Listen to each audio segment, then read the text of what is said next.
Hey everyone! So today we're diving into some seriously overdue changes in the world of cosmetics. Ever heard of the Modernization of Cosmetics Regulation Act? Well, it's finally here.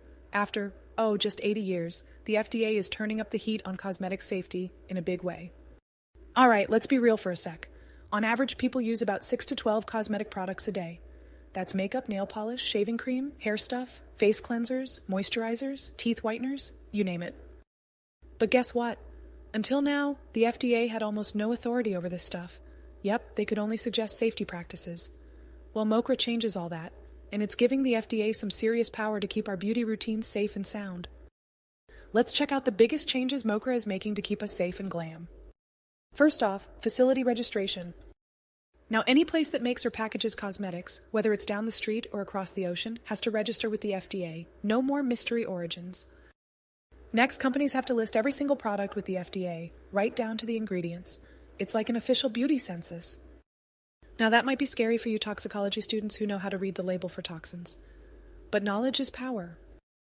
Here's a fancy one. Good manufacturing practices, or GMP. That means companies now have to follow a solid set of standards to make sure their products are safe and top quality.